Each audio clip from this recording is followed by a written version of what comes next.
Et oui, on y est. Je vous présente là le meilleur film d'espionnage et l'un des meilleurs films au monde. Il s'agit de La Mort aux trousses. Ce film d'Alfred Hitchcock sorti en 1959 reste à ce jour un masterclass d'espionnage et de cinéma. Et je vais vous expliquer pourquoi.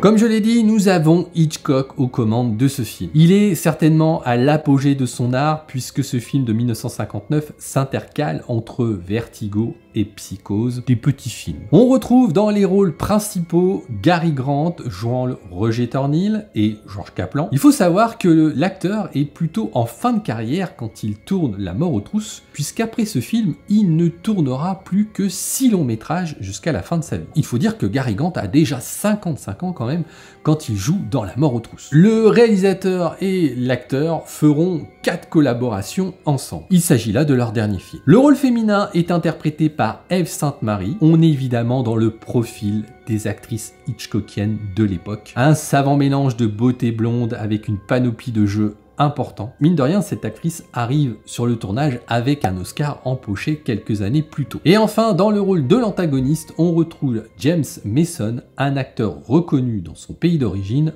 l'Angleterre. Roger Thornhill, un publiciste new-yorkais, se fait kidnapper par une organisation criminelle qui le prend pour George Kaplan, un espion. Ces kidnappeurs tentent de le tuer en vain. Roger décide d'enquêter et de suivre les traces du vrai George Kaplan.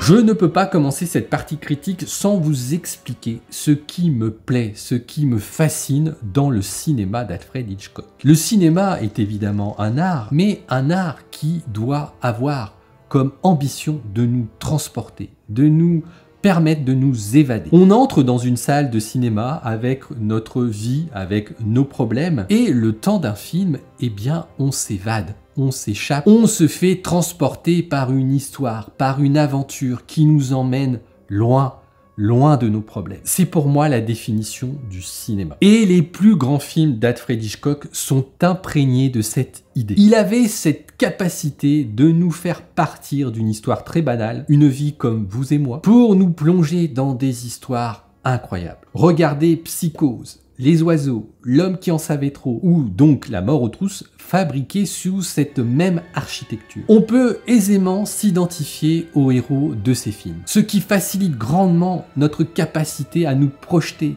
à se mettre à la place du héros. Dans La Mort aux trousses, on peut facilement s'identifier à la vie de notre Roger Thornhill. On peut donc faire un transfert, ce qui va nous permettre de nous immerger dans le film et de l'apprécier davantage. Et La Mort aux trousses est tout simplement un chef-d'œuvre en la matière. En quelques minutes, Hitchcock nous dépeint la vie d'un homme assez ordinaire. Là encore, un chef-d'œuvre d'introduction. Et en quelques minutes, la vie de notre héros bascule, nous entraînant dans un tout autre film. Hitchcock avait aussi cette capacité à faire monter la mayonnaise et à nous surprendre. Ce qui est certainement encore plus fort par rapport aux autres films d'Hitchcock dans cette Mort aux trousses, c'est que Roger Thornhill va vivre la même expérience que nous, spectateurs. Notre héros commence le film dans la peau d'un publicitaire, Roger Thornhill, pour finir dans la peau d'un autre, de George Kaplan, un espion fictif qui prend vie. Et bien pour nous spectateurs, c'est la même chose. On a envie de savoir ce qui se passe, on a envie de savoir qui est ce George Kaplan.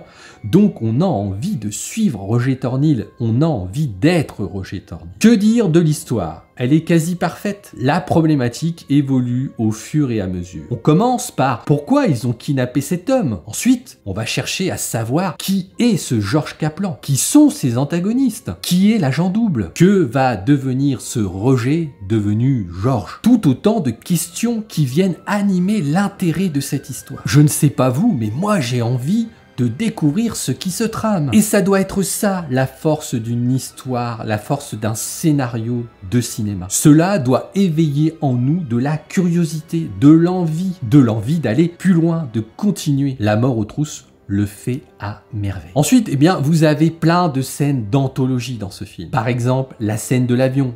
Cette séquence est un modèle. Notre héros arrive à cette intersection pour rencontrer quelqu'un. Et une fois encore, on part d'une séquence banale, on part d'une banalité, une simple rencontre, à une scène d'action pleine de suspense. C'est ce que je vais appeler le modèle Hitchcockien. On part de la simplicité pour arriver à la complexité. L'utilisation des décors est un modèle du genre. Hitchcock nous fait ressentir le grandiose et la beauté des paysages. Pourquoi on n'a jamais su et on ne sait toujours pas faire ça dans le cinéma français? On a un magnifique pays, on a de magnifiques paysages, on n'a pas un film qui est foutu d'avoir une intrigue qui se déroule dans des décors magnifiques. C'est bien dommage. Ensuite, que dire des acteurs? Je suis fan de l'interprétation de Cary Grant. Comment ne pas penser à James Bond quand on voit ce film? L'élégance de Cary Grant fait penser au Sean Connery de Goldfinger. La blondeur et l'élégance de Ève Sainte-Marie nous fait penser à Tatiana Romanova dans Bon baiser de Russie. On peut se demander, mais on a déjà la réponse, si les producteurs de la saga bondienne ne se seraient pas inspirés de ce film. On peut voir dans La mort aux trousses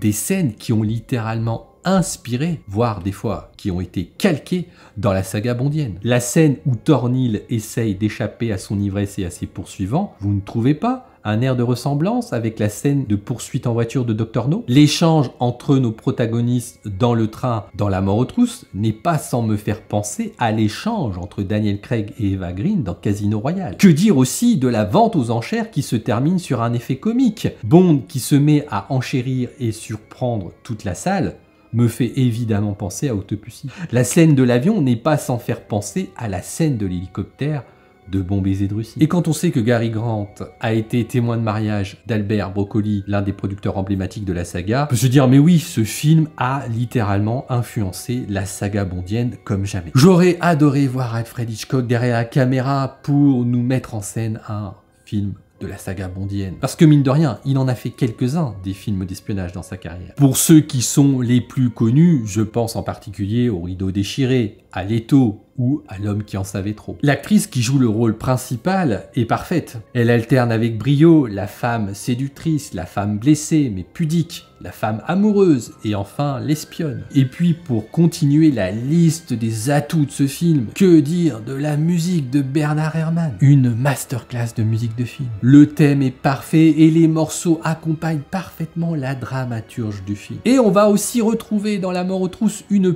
petite dose d'humour qui va bien. Discret, mais excellent. Exemple, au début du film, quand Thornhill croise un homme d'ascenseur, il va lui dire « Bonjour, tu donneras le bonjour à ta femme ?» Et lui, il lui répond avec plein d'aplomb « On est fâché !» Je la raconte peut-être pas super bien. Autre exemple, quand le héros est sous, c'est parfois drôle, c'est plutôt bien joué par Cary Grant. Et ça tombe sous le sens, mais évidemment, la réalisation est parfaite. La caméra d'Hitchcock alterne les plans, alterne les rythmes. Le début du film est d'ailleurs très rythmé pour un film de l'époque. Faut pas oublier que ce film, il a plus de 60 ans. Alors, que dire en défaut? Oui, parce qu'évidemment, il y en a. Ils sont d'ailleurs assez flagrants avec le poids des années. Les scènes du bord de mer où le héros est sous ont mal vieilli. La technique de l'écran vert est flagrante. Mais maintenant, on a l'habitude de ces écrans verts, donc forcément, ceux d'il y a 60 ans ne sont pas aussi bons que ceux d'aujourd'hui. La façon dont on peut entrer dans l'ONU peut nous paraître totalement impossible avec notre vision d'aujourd'hui. On peut aussi s'avouer qu'il y a un ventre mou dans le film qui est parfois un peu long, avec en particulier la rencontre amoureuse entre nos deux héros. Cela traîne un peu en longueur à ce moment-là. Et puis la fin, elle est évidemment très consensuelle. On aurait pu imaginer